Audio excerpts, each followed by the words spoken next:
Now, since we are in the what do I call it, in the linking phase of our backend API, where we are now having to we have Mongoose, we have understood a certain amount of Mongo and Mongoose, and we have understood RESTful routing in Express. Now we have to combine the two. So before I define all these routes, I will go ahead and first do the config. Remember, I told you in the doc div you have a, we will give you the keys for MongoDB, free MongoDB cloud keys. We will first go ahead and link that in our project. So what I'll do is, I'll do Mongoose. I have already imported Mongoose in the top, as you can see. I'll do Mongoose dot connect. I'll connect with the MongoDB cluster. I'll tell you how to connect. Leave this empty for now, and I'll pass an object which is like a Python dictionary. I'll pass a few options, and I'll give you a basic understanding of why this is required. First, I'll type it out. Use new URL parser has to be true. Use unified topology has to be true. Again, use create index has to be true. Use find and modify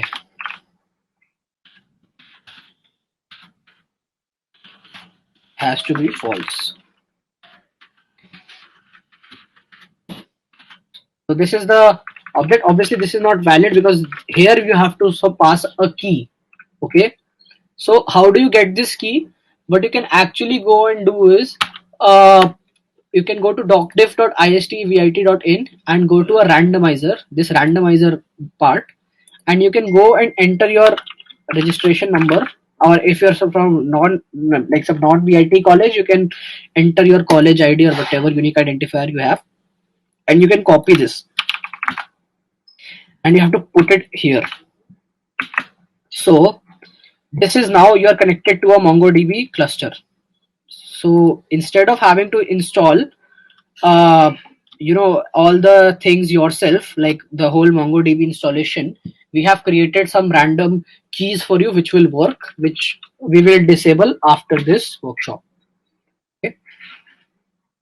So I will go ahead and not use this key. You guys feel free to use it like this, but since I have to maintain a separate database for my demo purposes, so that not anybody can use it, I will use a separate key. So I will delete this. I showed you guys how to use it for yourself. Now I'll do it for myself. I'll give you a sample. Instead of having to do it like this, I can do another thing, which is process.env dot database URL. How do you think, like, what does this line mean is, there is a thing in operating systems called environment variables. Okay, so a lot of times, because a lot of code is open source these days, if you want to show your code on GitHub and also maintain the security, what you generally do is you put the sensitive parts of your code in a secret file, like an env. It's generally called an env file, right? So that is the use of this top line called require.env.config. Okay, so what you can do here is, in the root of your project, you guys don't have to follow any of this instruction. Okay, I'm just telling you how it's generally done, because you can just go ahead and paste the string, because security is not really an issue for you guys. Dot, you put a dot, you put a env, and you hit enter. This file is a hidden file. You can only see it in VS Code. Okay, and you can paste your whole key in this place. So that way you can choose to not have that key in your code. So that way you can keep coding without having to reveal the key at any point. So you have to do database URL equals to, and you paste the Mongo key here. Okay, obviously I won't be using this key, but you can save it. Okay, and you can save this also, and you will see that the API will still work, because Now the database URL has a certain value which is being derived from the env file. Okay. Now what I'll do is I'll stop sharing my screen and I'll put my actual key in. Okay. And we will use that for the rest of the tutorial. Meanwhile, just a second. I'll just stop sharing my screen. Now I'll just replace it with the actual key which I will use. You guys can just use the docdiff one. There is no difference as such.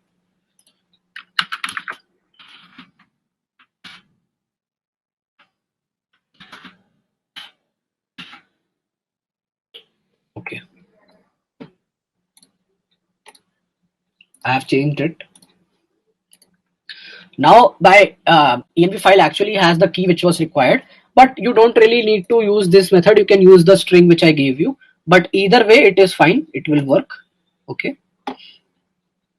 And we are having all these warnings in the bottom. Okay. Deprecation warnings and all that, but it is fine. There won't be any such problem in the code. It will still work. Meanwhile, after the connection is successful, you have to do something, right? It will take a finite amount of time to connect with the MongoDB from the API, but after that you have to do something, right?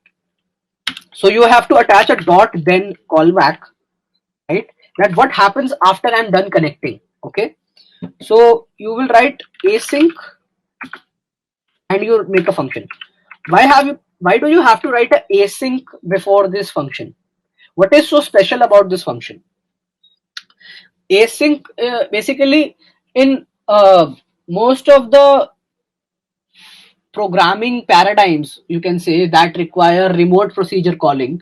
Remote procedure calling is basically I am using my laptop, but the actions that I'm doing has dependencies on the code running somewhere else, right? That's in a way one way to define remote procedure calling.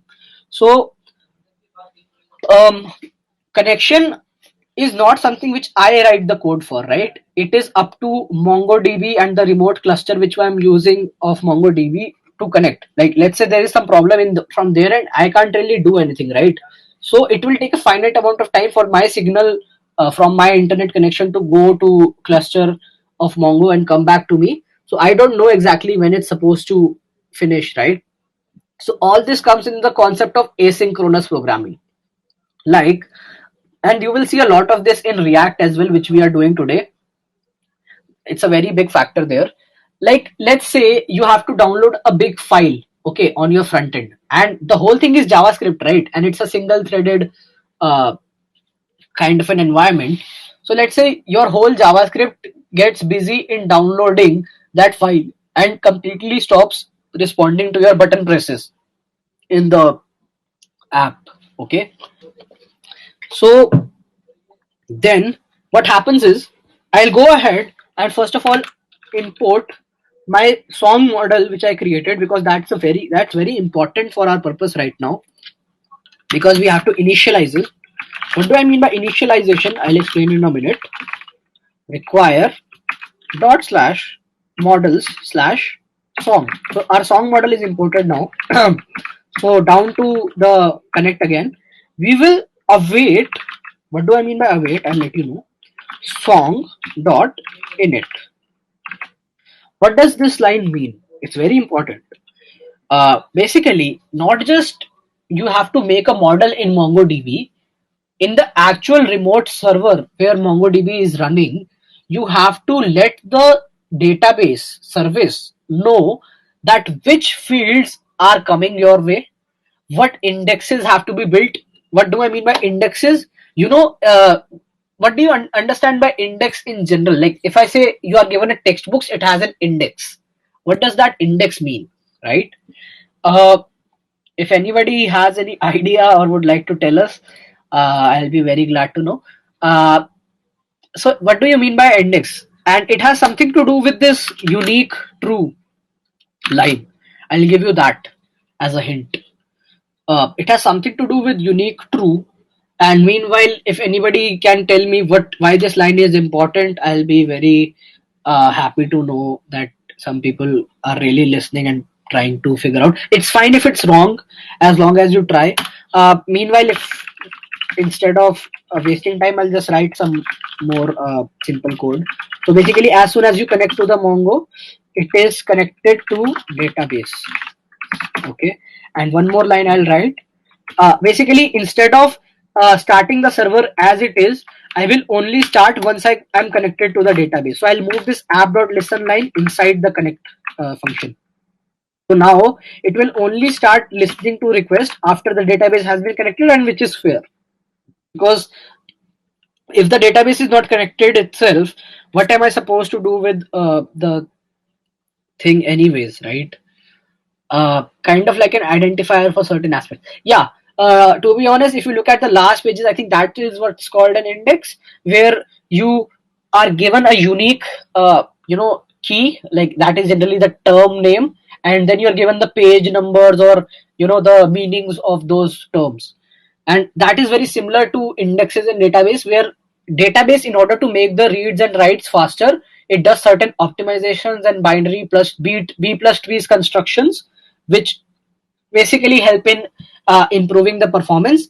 And to make that happen for the song relation, or you can say the song collection, so collection is the better term because it's a MongoDB database. So we wait for the initialization of this model. Okay, so that these unique and all these different constraints, that's required constraint, all of which we have set up, are actually followed in the database. Okay, so are we having any errors? Song is not defined. Okay, why is song not defined? Okay, is it actually song, not songs? Okay, so now the whole, I think everything is running. Yes, the DB is read. Application connected to, if you pay attention to this bottom, it is connected to the database, and it is application is ready to serve requests. So right now, after all this code we have written, there should be no change in our logic as of now, because we haven't written any logic as of yet. See, the whole this is songs route is still working,